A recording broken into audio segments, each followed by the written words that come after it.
একবার আরবে দুর্ভিক্ষের কারণে প্রচন্ড পরিমাণ খাদ্য সংকট দেখা দিল, যার কারণে মানুষের মধ্যে খাবারের জন্য হাহাকার শুরু হয়ে গেল। এমন সময় হযরত উসমান গনি রাদিয়াল্লাহু তাআলা আনহুর 1000 মণ গমের একটি চালান বিদেশ থেকে মদিনায় পৌঁছালো। তৎকালীন আরবের বড় বড় ব্যবসায়ী উসমানের কাছে গিয়ে বলল, হুজুর, দুর্দশা পীড়িত অসহায় মানুষের কষ্ট দূর করার জন্য আপনার সমস্ত গম আমরা 50% লাভে ক্রয় করতে চাই। এর মানে হলো আপনার গম যদি 100 টাকা হয়, তাহলে আমরা সেই গমের দাম 150 টাকা দিয়ে কিনে নেব। তাদের এই কথা শুনে হযরত ওসমান গনি রাদিয়াল্লাহু তাআলা আনহু বললেন, তোমরা যদি এই গমের দাম 1000 গুণ বাড়িয়ে দাও, অর্থাৎ গমের দাম যদি 100 টাকা হয়, তাহলে আমাকে 1 লক্ষ টাকা দিতে হবে। তাহলে আমি তোমাদেরকে গম বিক্রি করতে রাজি আছি, কেননা এই গমের দাম একজন আমাকে 700 গুণ বাড়িয়ে দিতে চেয়েছে।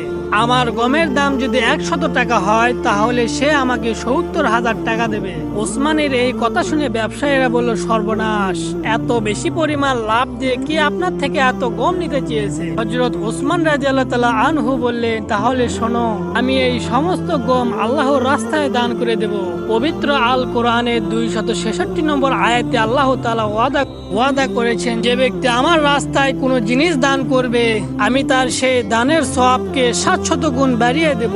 সুবহানাল্লাহ।